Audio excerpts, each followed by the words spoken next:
Friends. నేనైతే కందిపప్పు కన్ పప్పు చేస్తున్నానండి. నేనైతే ఒక గంట బ్యాళ్ళు నానబెడుతున్నాను. ఇవైతే 2 సార్లు శుభ్రంగా కడిగి ఇలా నీళ్ళు వంచేసి ఇవైతే 4 కప్పులు నీళ్ళు పోసి నానబెట్టాలండి. ఒక గంట నానబెట్టినంటే నేనైతే గుడ్డుతోనే చేసేది పప్పు, గుడ్డు పప్పు. ఇలా నానబెట్టిన తర్వాత 2 స్పూన్లు ఆయిల్ వేసి 4 తెల్లవాయిలు వేసి జీలకర్ర స్పూన్ వేసి ఇది మగ్గిన తర్వాత వచ్చేసి ఎర్రగడ్డలు ఆనియన్స్ పెద్దగా ఆనియన్స్ కోసుకొని ఇది చేయాలండి. ఇట్లా మగ్గిన తర్వాత 2 పచ్చిమిర్చి, టమాటా కట్ చేసుకొని 2 టమాటాలు తీసుకున్నానండి. 2 పచ్చిమిరకాయలు, 2 టమాటాలు. ఇలా మగ్గిన తర్వాత నేనైతే మగ్గింది కదా, మగ్గిన తర్వాత ఒక స్పూన్ కారం వేసినానండి.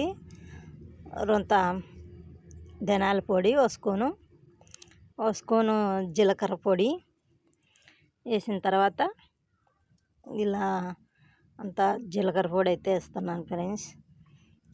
అంత జీలకర్ర పొడి వేసినాను. ఇదంతా బాగా పచ్చాసినంత పోయే వరకు వేయించాలా. నేను కందిపప్పు నానబెట్టుకున్నా కాబట్టి బ్యాళ్ళు అయితే నానబెట్టుకున్నా. ఇవి వేసి బ్యాళ్ళు ఇట్లా అంతా ఇది చేసుకోవాలి. ఉప్పు కారం అంతా బాగా పట్టుకోవాలి. పట్టిన తర్వాత కొద్దిగా పసుపు వేసి నేను ఇలా అంతా గెదిరించి తర్వాత ఇదంతా బాగా మగ్గాలి పచ్చాసనంత పోయే వరకు. వచ్చేసి 3 గ్లాసులు నీళ్ళు అయితే పోసుకున్నానండి. 3 గ్లాసులు కప్పు నీళ్ళు పోసుకున్నాను. ఇదంతా బాగా ఉడికిన తర్వాత మూత అయితే పెడుతున్నాను. ఉడికింది కదా, ఉడికింది కొద్దిగా అయితే పప్పు ఉడికిందండి. ఇలా నేను 3 గ్లాసులు నీళ్ళు పోసుకున్నా కాబట్టి పప్పు అయితే బ్యాళ్ళు అయితే ఉడికినాయి. దీంట్లోకి వచ్చేసి 15 నిమిషాలు ఉన్న తర్వాత ఇలా అంతా పప్పు అయితే ఉడికింది. ఉడికిన తర్వాత నేనైతే కొద్దిగా కొత్తిమీర అయితే దీంట్లోకి వేస్తున్నానండి. కొత్తిమీర ఇలా అంతా కట్ చేసుకొని వేసుకోవాలి. వేసిన తర్వాత నేను 2 స్పూన్లు 2.5 స్పూను ఉప్పు వేసినానండి. మీకు తగినంత వేసుకోవచ్చు. మళ్ళీ ఒకవేళ తక్కువ వచ్చినా వేసుకోవచ్చు. నేనైతే ఖచ్చితంగా 2.5 స్పూన్లు వేసినాను.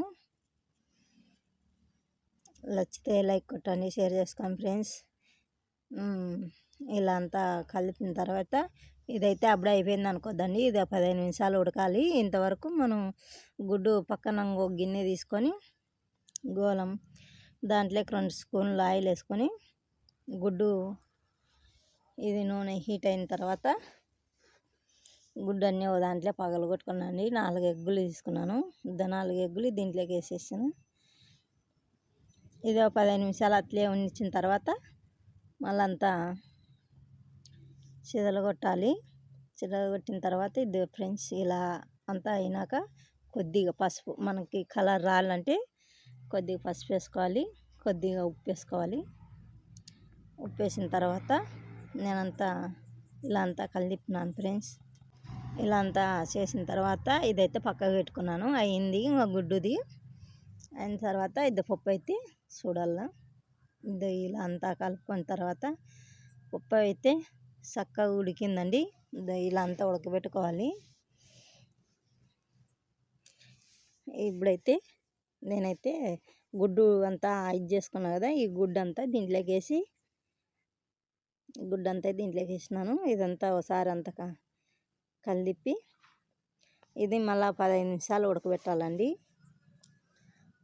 మళ్ళీ అప్పుడే అయిపోయింది అనుకోద్దరి. ఇది మళ్ళీ 15 నిమిషాలు ఉడికే తర్వాత దీంట్లో కొత్తిమీర వేసి దించేసేది. నచ్చితే లైక్ కొట్టండి, షేర్ చేసుకోండి ఫ్రెండ్స్, కామెంట్ పెట్టండి ఫ్రెండ్స్. ఇది ఇలా అంతా అయిపోయిందండి. మీరు ఎప్పుడన్నా కానీ రొట్టెలకు కానీ ముద్దలకు కానీ ఏంట్లోకైనా బాగుంటుందండి.